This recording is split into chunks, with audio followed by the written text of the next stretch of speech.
Hello everyone, as you all know, this is Nihal Katiwari. So guys, we're back with another video related to series of business law, and in this part we are going to cover next topic. So उससे पहले वाले parts नहीं देखे हैं तो please channel की playlist में जाकर चेकआउट करेंगे।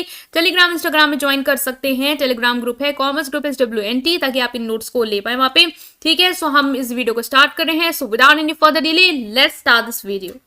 So now guys, in this video we are going to discuss about this topic, that is capacity of parties। ठीक है, capacities of parties को हम समझेंगे कि क्या होती है।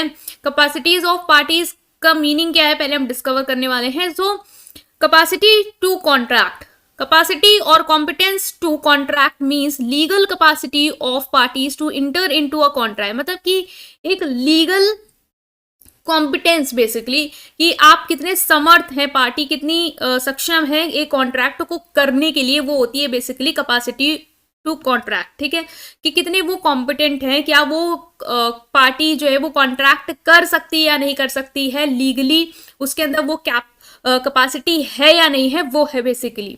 इन other word, it is the capacity of parties to enter into legally binding contract. भाई कोई भी आप कॉन्ट्रैक्ट में एंटर कर रहे हो तो आप बेसिकली उस कॉन्ट्रैक्ट में एंटर कर सकते हो या नहीं कर सकते हो, आपके अंदर वो कॉम्पिटेंस है या नहीं है, उस आपके वो कॉन्ट्रैक्ट के लिए जो जो रिक्वायरमेंट आपके अंदर वो चीजें हैं या नहीं है, वही होती है basically capacity of parties. Next is who are competent to contract. Contract करने के लिए कौन लोग कॉम्पिटेंट है, कौन लोग सक्षम है। सबसे पहले every person is legally competent to contract if he fulfil the 3 condition. अगर वो 3 कंडीशन को सेटिस्फाई करता है, अगर आप इस 3 कंडीशन को सेटिस्फाई करते हैं तो आप कॉन्ट्रैक्ट में क्या कर सकते हैं, एंटर कर सकते हैं। आप कोई भी कॉन्ट्रैक्ट जो है वो कर सकते हैं। पहला क्या है, पहला है he has attain the age of majority. Majority की एज अटेंड करनी हो, बेसिकली 18 ईयर्स ओल्ड आप हो, उससे नीचे ना हो, आप माइनर हो जाएंगे, 18 प्लस होनी चाहिए। ठीक है, अगर आप वो उस एज को आपने अटेन कर लिया तो आप कॉन्ट्रैक्ट कर सकते हैं। ठीक है, he is of sound mind. Sound mind का होना जरूरी है। साउंड माइंड मतलब ये नहीं कि म्यूजिक सिस्टम माइंड पे लगा हो वो वाला माइंड। साउंड माइंड मतलब ये होता है कि जो पर्सन है वो मेंटली कैपेबल होना चाहिए।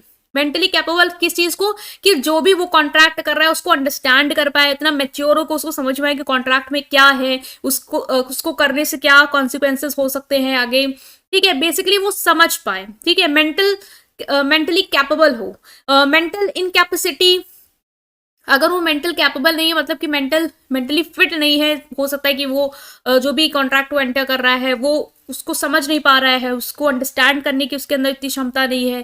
ठीक है, तो फिर वो पर्सन मेंटली साउंड नहीं होगा। तो पहले तो साउंड होना चाहिए, आपको साउंड माइंड होना चाहिए। दूसरा, he is not disqualified from contracting by any other law to which he is subjected. किसी भी लॉ के तहत उसको डिस्क्वालिफाइड ना किया गया हो कॉन्ट्रैक्ट में एंटर करने से। जैसे कुछ लोग होते हैं जिनको लॉ है कुछ चीजों में कॉन्ट्रैक्ट करने से, एंटर करने से मना कर दे। जैसे तो डॉक्टर है, वो किसी पेशेंट के साथ कोई फाइनेंशियल कॉन्ट्रैक्ट नहीं कर सकते। ठीक है, कि हम आपके पेशेंट को बताएंगे आप हमें इतने रुपए देना, वो कोई कॉन्ट्रैक्ट नहीं, वो तो वो डिस्क्वालिफाइड इस तरीके के कॉन्ट्रैक्ट करने से। तो फिर आप अगर एंटर करते हो भाई, तो वो आप उस चीज के लिए कॉम्पिटेंट नहीं हो, तो वो कॉन्ट्रैक्ट इनवैलिड हो जाएगा।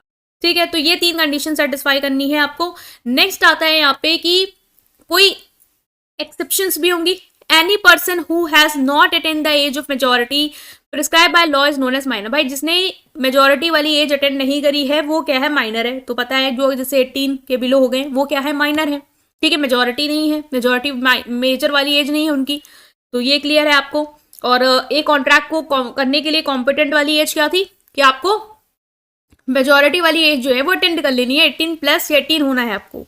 ठीक है, तो section 3 of Indian majority act, जो सेक्शन 3 है इंडियन मेजोरिटी एक्ट का, वो ये कहता है कि the age limit for majority and says the minor is the person who has not completed 18 years of age. ये जो मेजोरिटी है उसके एज लिमिट बताता है, और ये कहता है कि जो माइनर है वो कौन है, वो माइनर एक ऐसा पर्सन है जिसने अभी तक 18 साल की उम्र क्या है, कंप्लीट नहीं की है, तो वो क्या हो गया, माइनर हो गया। मेजोरिटी वाले क्या, जो 18 की एज पूरी कर चुके हैं या 18 प्लस है, वो मेजोरिटी। और एक कॉन्ट्रैक्ट एंटर करने के लिए आपको क्या होना चाहिए, मेजोरिटी होना चाहिए, एज ऑफ मेजोरिटी होनी चाहिए, मतलब आप 18 या 18 प्लस हो। बट द सेम एक्ट, यही जो सेक्शन 3 वाला एक्ट है, Indian majority act, Indian majority act कहेंगे, सेक्शन 3 नहीं। सेक्शन 3 तो आपको एज बताता है मेजोरिटी की, और माइनर की बताता है कि माइनर कौन है। बट जो इंडियन मेजोरिटी एक्ट है वो एक चीज और मेंशन करता है कि डैट फॉलोइंग 2 केसेस, 2 केसेस ऐसे होते हैं जहां पे पर्सन जिसने मेजोरिटी एज अटेंड करी है वो कब अटेंड करी है, after he complete his age of 21 years. मतलब बेसिकली आप 18 या 18 प्लस हो तो आप मेजोरिटी में हो। बट जो इंडियन मेजोरिटी एक्ट है उसमें दो ऐसे केस हैं जहां पे आप मेजोरिटी वाली एज तब अचीव करते हो जब आप 21 प्लस हो जाते हो। मतलब अगर 21 से नीचे हो तो आपको वहां पे माइनर कंसीडर किया जाता है इन दो केसेस में। यहाँ पे आपको मेजोरिटी कंसीडर करने के लिए आपको दो कंडीशन, दो केसेस को सेटिस्फाई करना होता है, ठीक है। When a court has appointed guardian of a minor person or property or both under the Guardian and Ward Act। देखो Guardian and Ward Act जो है वो आपका 1890 का एक्ट है। इसके तहत क्या होता है कि जैसे कोई माइनर है, मान लो एक राम है, ठीक है, कोई भी पर्सन है, मान लो कोई भी पर्सन है, ठीक है, क्योंकि बहुत सारे ऐसे आ जाते हैं कमेंट्स कि रिलीजन टॉपिक पे नहीं जाना है, तो नो, मैंने उससे नेम लिया है बट आई डोंट वांट। तो अभी हम बिल्कुल कोई भी नॉर्मल लेते हैं, कोई भी पर्सन, कि मान लो कोई एक्स पर्सन है, ठीक है, तो उनका क्या है कि वो माइनर है, मतलब वो इस एक्ट के तहत, क्योंकि दो ये केसेस है तो उसमें वो 20 भी है तब भी वो माइनर ही है, ठीक है। मेजोरिटी के लिए 21 प्लस होना चाहिए, तो उनकी एज कितना है 20 है। तो मान लो उनके जो पेरेंट्स है वो कैपेबल नहीं है कि वो उनकी प्रॉपर्टी का या उनका ख्याल रख पाए, ठीक है। मान लो उनके जो भी मदर है उनकी डेथ हो गई और जो उनके फादर है वो जेल जा चुके हैं, उस तरीका का उनके घर में हालात हो गए। अब जो प्रॉपर्टी है जो एक माइनर के अब पूरे हवाले हो गई है, क्योंकि अब कोई है नहीं उस चीज का देखने वाला, और माइनर का भी ख्याल करने वाला नहीं, तो कोर्ट क्या करती है, कोई गार्जियन अपॉइंट कर देती है, जैसे कि उनकी नानी को या नाना को उनकी कस्टडी दे दी कि अब जो भी प्रॉपर्टी से रिलेटेड मैटर्स हैं, जो भी माइनर्स के एजुकेशन वगैरह है वो सब आप देखेंगे। तो इस केस में पर्सनल मेजोरिटी कब अचीव करता है, जब वो 21 का हो जाता है तब। तो इस केस में आपको याद रखना है कि मेजोरिटी वाली एज क्या है। तो ये कोर्ट इसलिए करता है बेसिकली ताकि जो माइनर है उसको और ज्यादा रिलैक्सेशन मिल जाए। उसको 18 अगर वो कर देगा तो उसको सिक्योरिटी या सेफ्टी जो कोर्ट की तरफ से मिली बस उतनी तक का मिलेगी, बट इसमें ज्यादा सिक्योरिटी या थोड़ा एक्सटेंड करने के लिए कोर्ट इस तरीके की एज को, यहाँ पे मेजोरिटी की एज को 21 कंसीडर कर देती है, ठीक है। दूसरा है when a minor property has been placed under the superintendence of a court of ward. ये तो देखो हिस्टोरिकल कॉन्सेप्ट है, ये कॉलोनियल पीरियड का कॉन्सेप्ट है। अब ये नहीं है कि कोर्ट ऑफ वार्ड हुआ करते थे पहले। कोर्ट ऑफ वार्ड के जो सुपरिटेंडेंट होते हैं वो क्या करते हैं, माइनर की प्रॉपर्टी का ख्याल रखते हैं। मतलब माइनर जो अपनी प्रॉपर्टी का ख्याल नहीं रख सकता है, 21 के बिलो है, ठीक है, वो अपनी प्रॉपर्टी का ख्याल नहीं रख सकता, तो फिर ये लोग अपनी कस्टडी में उस पूरी प्रॉपर्टी को लेके उसका पूरा ख्याल करना, मैनेज करना वो बकायदा करते थे। अब ये कॉन्सेप्ट नहीं है, अब कॉन्सेप्ट आपका गार्जियन एंड वार्ड एक्ट जो है वो अभी एग्जिस्ट करता है। तो यहाँ पे वही है कि माइनर की एज जो है वो 21 से बिलो माइनर है, और 21 प्लस है तब उसको मेजोरिटी या मेजर की एज में कंसिडर करेंगे। तो दो लिमिटेशन है इस एज वाले क्राइटेरिया को लेकर जो मैंने आपको यहाँ पे बता दिया है, ठीक है। तो अगर कॉन्ट्रैक्ट ऐसे वाले केसेस में है तो आप किस केस में माइनर को कैसे एज में कंसिडर करोगे, ठीक है। अदरवाइज माइनर आपको पता है कि 18 से बिलो है तो वो पर्सन क्या है, माइनर है, जो कि कॉन्ट्रैक्ट में अगर एंटर कर गया है तो वो कॉन्ट्रैक्ट वैलिड नहीं होगा, ठीक है। तो ये दो हमने केस एक्सेप्शन भी डिस्कस कर लिए एज को लेके। नेक्स्ट है पर्सन ऑफ साउंड माइंड। तो वो हमने एक देखा था, जैसे हमने कंडीशन देखी थी, he has attain the age of majority. तो हमने पढ़ा कि मेजोरिटी वाली एज क्या होती है, किसने अटेंड करनी है, माइनर कौन होता है, और माइनर में दो कंडीशन देखी कि माइनर की बेसिकली वो एज वाला क्राइटेरिया दो केसेस में नहीं अप्लाई होता है, जहां पे हम 21 वाली एज लेते, वो दो एक्सेप्शन भी देख ली। नेक्स्ट आता है कि दूसरा कंडीशन क्या है, साउंड माइंड का होना चाहिए। साउंड माइंड का क्या होना चाहिए, हमने पता डिस्कस भी किया। साउंड माइंड मतलब कि उसको समझ में आना चाहिए कि वो जिस तरीके की कॉन्ट्रैक्ट में एंटर कर रहा है उसको समझ पा रहा हो कि नेचर क्या है कॉन्ट्रैक्ट का, कॉन्ट्रैक्ट के कंडीशंस एंड टर्म्स क्या है, और अगर वो कॉन्ट्रैक्ट कल को नहीं पूरा होता है तो उसके ऊपर क्या उसकी रिस्पॉन्सिबिलिटी, कॉन्सिक्वेंसेज जो है वो आ सकते हैं, ठीक है। तो उस तरीके का उसका माइंड होना चाहिए। तो if he is capable of understanding the contract at the time of making it, sound mind का वही है पर्सन जो जब कॉन्ट्रैक्ट बुक कर रहा है तो उसको अंडरस्टैंड करने की उसके अंदर क्षमता हो कि हाँ ये चीजें है, मैं इस कॉन्ट्रैक्ट में एंटर कर रहा हूँ, इसकी टर्म्स एंड कंडीशन ये है। If is capable of making rational judgement as to effect upon his interest, उसके ऊपर क्या, उसके इंटरेस्ट पे क्या इफेक्ट आ रहा है, उसके रिगार्डिंग में वो जजमेंट कर पा रहा है कि हाँ ये कैसे है, सही है, गलत है, तो वो क्या है, पर्सन साउंड माइंड का है। अगर वो नहीं कर पा रहा है तो पर्सन क्या है, अनसाउंड माइंड का हो गया।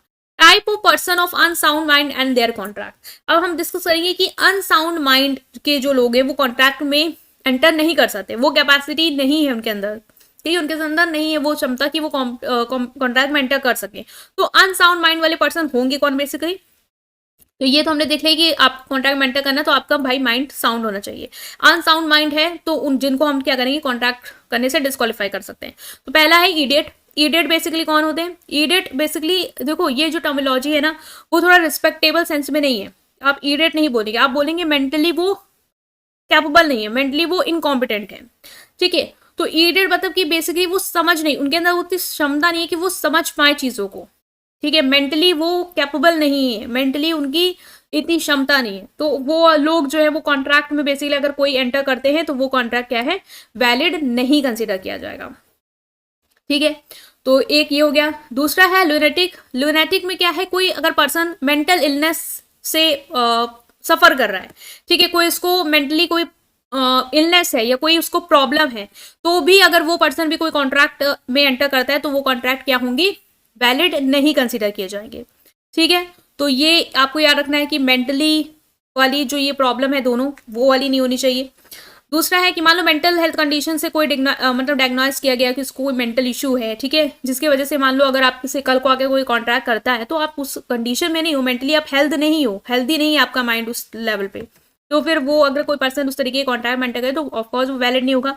डेलरस, डेलरस क्या है, एक स्टेट होती है जहाँ पे मेंटल आप कंफ्यूज होते हो चीज़ों को लेके, आप चीज़ों को पहचान नहीं पा रहे होते, आप लोगों को, अपनी सराउंडिंग को नहीं पहचान पा रहे होते, अपने इन्वायरमेंट को नहीं समझ पा रहे होते, लोगों को आप नहीं पे एक तरीके से आप नशे में, मान लो नशे में, तुम नशा करे हो या नहीं है, लेकिन हाँ वो आप थोड़ा सा खोए खोए रहते हो, आप बिल्कुल कंफ्यूज रहते हो कि चीज़ें चल क्या रही हैं। तो अगर उस केस में भी उस इंसान के साथ कोई कॉन्ट्रैक्ट किया जाएगा तो भाई वो समझ थोड़ी ना पा रहा है चीज़ें क्या चल रही है, तो उस केस में भी अगर कोई कॉन्ट्रैक्ट अगर आपने किया है उस इंसान के साथ तो वो भी वैलिड नहीं होगा। कल को वो पकड़ा गया वो कॉन्ट्रैक्ट तो फिर वो आपके अगेंस्ट लीगल एक्शन जो है वो लिए जाएंगे कि आपने फ़ायदा उठाया उस सिचुएशन का, ठीक है। तो ये भी आपको याद रखना है। ड्रंकन भाई जो नशे में है, ठीक है, इंटॉक्सिकेट, आपने उसको ड्रग्स दे दिया, नशे कर दिया और उसके बाद आप उसे कॉन्ट्रैक्ट कर रहे हैं तो अभी भी तो अनसाउंड माइंड का, वो समझ नहीं पा रहा चीज़ें क्या चल रही हैं, तो वो भी आपका कॉन्ट्रैक्ट खारिज हो जाएगा। हिप्नोटाइज, आपने किसी को हिप्नोटाइज कर दिया है, ठीक है, उसके बाद उससे कॉन्ट्रैक्ट करवा रहे हो तो भी वो क्या है, मेंटली प्रेजेंट नहीं है, मेंटली साउंड नहीं है, तो वो भी नहीं होना चाहिए।